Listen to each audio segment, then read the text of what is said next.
একটা শস্য দানা আমরা যখন একটা বীজ জমির মধ্যে রোপণ করি না, একটা বীজ যখন আমরা জমির মধ্যে রোপণ করি তখন ওই বীজ থেকে ওই দানা থেকে একটা কি বের হয়, একটা গাছ বের হয়, একটা বৃক্ষ, একটা গাছ বের হয়, একটা ফলদার গাছ বের হয়। ওই গাছের মধ্যে আপনি দেখবেন 7টি শাখা হয়। 7টি কি হয়? শাখা হয়। প্রত্যেকটি শাখার মধ্যে ফল আছে না? ফল ধরে না? আবার ধরে ভিতরে ওই ফলের ভিতরে আবারও দানা বিচি আছে না? আছে। আপনি ওই বিচিগুলো আবারও দেখবেন মানুষের আবার রোপণ করে, অথবা কোনো পশু পাখি ওই ফলটা খেয়েছে, খাওয়ার পর ওই দানাগুলা আরেকটি জায়গায় নিয়ে ওই পাখি ফেলেছে, ওখান থেকে আবার একটা গাছ উৎপন্ন হলো, আবারও ফল ধরলো। এইভাবে করে কিয়ামত পর্যন্ত একটা বীজ থেকে যত গাছ উৎপন্ন হবে, যত ফল ধরবে, ঠিক তেমনি ভাবে আপনি মসজিদে মাদ্রাসায় আপনি দিনের জন্য, কোরআনের জন্য 100 টাকার নোট দিয়েছেন, একটা 1000 টাকার নোট দিয়েছেন, ওই 100 টাকা, 1000 টাকা, 1 লক্ষ টাকা তার কিয়ামতের আল্লাহ তাআলা বৃদ্ধি করতে করতে বাড়াতে বাড়াতে ওদের পাহাড় করে সওয়াব করতে পারে। আল্লাহ তাআলা তার কিয়ামতের দিন আমার আপনার হাতের মধ্যে দিয়ে দিবেন। সুবহানাল্লাহ। এজন্য সম্পদের সঠিক ব্যবহার করার প্রয়োজন আছে না নাই? প্রয়োজন আছে না নাই?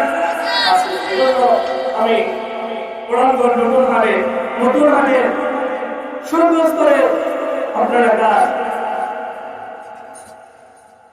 মুসলমান ভাইদের প্রতি, বোনদের প্রতি, মা বোনদের প্রতি এবং আমার মুসলিম ভাইদের প্রতি অনুরোধ জানাবো, আজকের এই একটা সুবর্ণ সুযোগ আল্লাহ তাআলা যে ধন সম্পদ দিয়েছেন, ওই ধন সম্পদকে কাজে লাগানোর মতো আজকে যে সুবর্ণ সুযোগ আসছে, আমি মনে করি আপনারা আপনাদের সেই সুযোগকে আমরা হাতছাড়া করবেন না ইনশাআল্লাহ। আল্লাহ তাআলা সবাইকে সেই সুযোগ এবং তৌফিক দান করুন বলে আমিন। সম্মানিত হাজিরিন,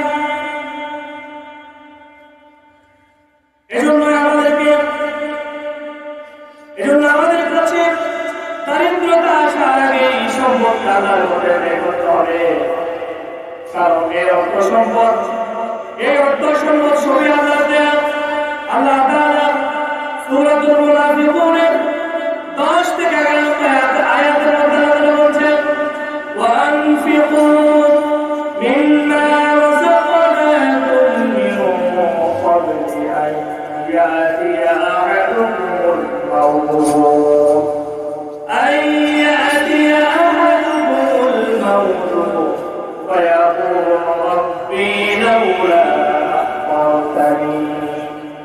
فيقول ربي لولا أخرتني إلى أجل قريب فأصدق وأكن من الصالحين. الله أكبر. وأنفقوا مما رزقناكم من قبل أن يأتي أحدكم الموت. আর তোমরা ব্যয় করো তা থেকে যে আমি তোমাদেরকে দিয়েছি। আল্লাহ তাআলা বলেন, ওয়ানফিকু, তোমরা ব্যয় করো। কি বলে? ওয়ানফিকু, তোমরা কি করো? খরচ করো আল্লাহর পথে, আল্লাহর দ্বীনের জন্য খরচ করো, মাদ্রাসার জন্য খরচ করো, মসজিদ, ইতিম, মিসকিন, ইসলামের আন্দোলনের জন্য তোমরা কি করো? খরচ করো। কোত্থেকে? মিম্মা রাযাকনাকুম, আমি তোমাদেরকে যে রিজিক দিয়েছি, যে ধন সম্পদ আমি তোমাদেরকে দিয়েছি, দান করেছি, এই সম্পদগুলো তোমাদের কামাই করা নয়, এগুলো আমার দেয়া, তোমাদের কাছে নিয়ামত, আমানত। আল্লাহ তাআলা বললেন, তোমরা ওখান থেকে ব্যয় করো। ওয়ানফিকু মিম্মা রাযাকনাকুম, তোমরা ওখান থেকে আমার দেয়া সম্পদ থেকে তোমরা কি করো? ব্যয় করো। এরপরে বললেন, মিন ক্বাবলি আন ইয়াতিয়া আহাদুকুমুল মাউত, তোমাদের কারো কাছে মৃত্যু চলে আসার আগেই, তোমাদের কাছে মৃত্যু চলে আসার আগেই তোমাদেরকে আমি রিজিক দিয়েছি, ধন সম্পদ দিয়েছি, টাকা পয়সা দিয়েছি, ওখান থেকে তোমরা আল্লাহর পথে, ইসলামের পথে, দ্বীনের পথে, কোরআনের পথে, মাদ্রাসার কাজে তোমরা কি করো? ব্যয় করো। তোমরা কি করো? ব্যয় করো। কি আসার আগে? মৃত্যু আসার আগে। কি আসার আগে? وأنفقوا إنا رزقناكم من قبل أن يأتي أحدكم الموت তোমাদের কাছে মৃত্যু আসার আগেই তোমাদেরকে আল্লাহ তাআলা ধন সম্পদ দিয়েছেন, সেখান থেকে তোমরা আল্লাহর প্রতি কি করো? আল্লাহ তাআলা করে বললেন فيقول رب لولا أخرتني إلى أجل قريب আল্লাহ তাআলা করে বললেন তোমাদের কাছে মৃত্যু আসার আগে তোমরা আল্লাহর দেওয়া রিজিক থেকে ধন সম্পদ থেকে আল্লাহর জন্য ব্যয় করো। আল্লাহ তাআলা করে বললেন فيقول رب لولا أخرتني إلى أجل قريب তখন সে বলবে হে আমার প্রতিপালক আমাকে অবকাশ দিলেন না আরো কিছু সময় পর্যন্ত, তাহলে আমি সৎকার করতাম। তখন বলবে মানুষের কাছে যখন মৃত্যু চলে আসবে তখন সেই মানুষেরা যে মৃত্যু আসার কারণে যারা আল্লাহর জন্য আল্লাহ দ্বীনের জন্য কোরআনের জন্য মাদ্রাসার জন্য তারা দান করে নাই, ধন সম্পদ গুলো এই দুনিয়ার মধ্যে রেখে যারা দুনিয়া থেকে চলে গেছেন তারা বলবে আফসোস করে বলবে আল্লাহ ফায়াকুনা রব্বি তারা তাদেরকে বলছে তারা ভাবতে বলবে ফায়াকুনা তারা বলবে রব্বি লাউলা আখরতানি ইলা আজালিন করিব ফাআসাদদাকা ওয়া আকুন মিনাস সালিহিন। আল্লাহ আমার প্রতিপালক আপনি আমাকে আমার কাছে মৃত্যু আসার আগেই কেন জানালেন না? আমি আর কিছু সময় দুনিয়ার মধ্যে থেকে আমি আমার সেই ধন সম্পদ থেকে আপনার দ্বীনের জন্য মসজিদ মাদ্রাসার জন্য আমি ওঝার করে দান করা। মৃত্যুর পর যদি কেউ আল্লাহর কাছে বলে আল্লাহ আমাকে আরেকটা সমস্যা, আমি আমার যত সম্পদ আছে ধন সম্পদ আছে আমি সব ধন সম্পদ গুলা তোমার দ্বীনের জন্য মাদ্রাসার জন্য আমি দিয়ে আসবো এবং আমি ভালো ভালো কাজ করবো, সব কাজ করবো, আমার সাহায্য করবো।